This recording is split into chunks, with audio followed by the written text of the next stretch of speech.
Hassler here. I'm going to go ahead and give you the 14.7 notes on the quotient property of exponents. And in a separate video, I will do the 14.7 notes negative exponent properties, all going with the 14.7 though. Okay, all covered in one day. So the last couple of days, we've been talking about exponents and powers and what it means to expand them. And so we're going to go ahead and do the same thing that we have been doing with the other notes. We're going to expand these, and then we're going to discover what I could have written instead, the shortcut. And based off these three examples, we'll come up with a property. So 4 to the 5th just means that I'm going to multiply 4 5 times. Remember that exponent tells you how many times the base, the bigger number, gets multiplied. In the denominator, 4 squared means I'm going to multiply 4 twice.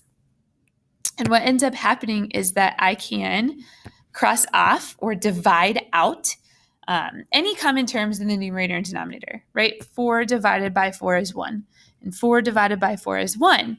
And what I'm left with is 4 cubed, okay? And so the idea is, how do I get from 4 to the 5th divided by 4 squared all the way over to 4 cubed? That's my goal, okay? To figure out a shortcut way to do that. Let's try another one. X to the 7th means that I multiply the base of x 7 times. 4, 5, 6, 7. Ran out of space a little bit there. 1, 2, 3, 4, 5, 6, 7. Okay. Divided by x to the 1st. Well, x to the 1st could just be written as x. If the exponent is 1, then that means that really I just have 1x. All right, and I'm going to go ahead and I'm going to divide out any common variables in the numerator and denominator. X divided by x is 1. Well, I only have one pair to divide out, and what I'm left with is 6 x's being multiplied, or x to the 6th. And so again, the idea is to take a look at this and say, okay, well, how could I have gotten from the original problem to my shortcut without doing that expansion? All right, finally, I'm going to go ahead and do this last example. Again, y to the 6th means I'm going to take that base of y, and I'm going to multiply it by itself 6 times. 5, 6. Divided by, all right, y to the 6th, same story. I'm going to multiply that by itself 6 times.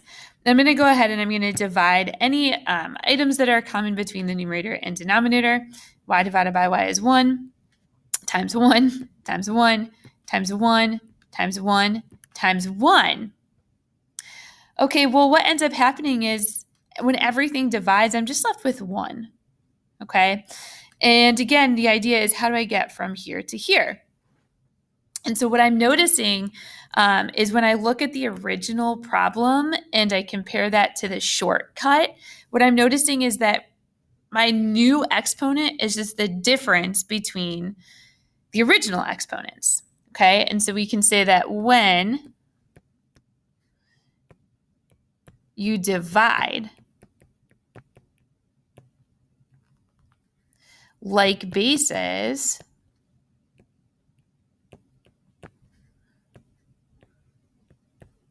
you subtract the exponents.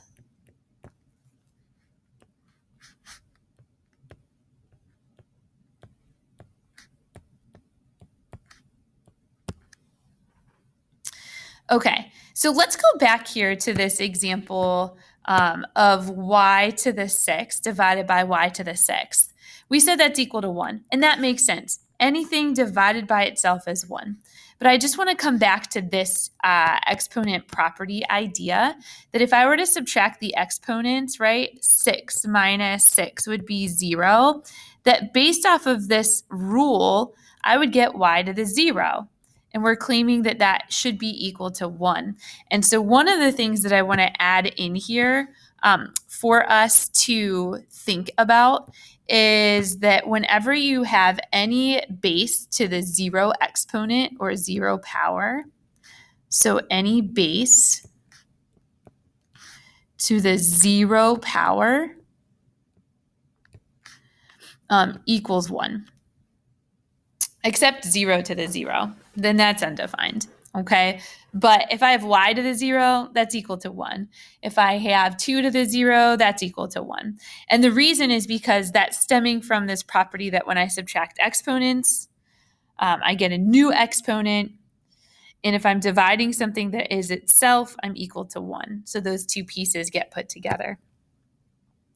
Okay, so when does this work and when does this not work? All right, so when does this work? This works only when you have common bases.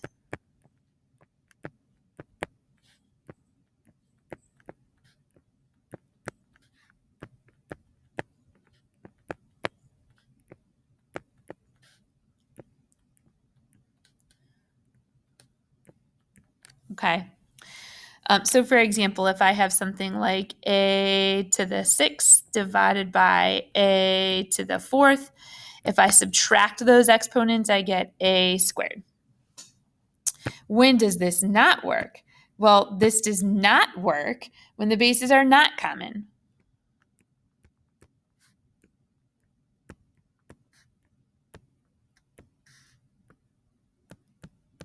Okay. I can't just be subtracting exponents if the bases are different. So for example, if I had a to the 6th divided by b to the 4th, I can't simplify any further. This isn't equal to anything else. I'm completely simplified. Okay?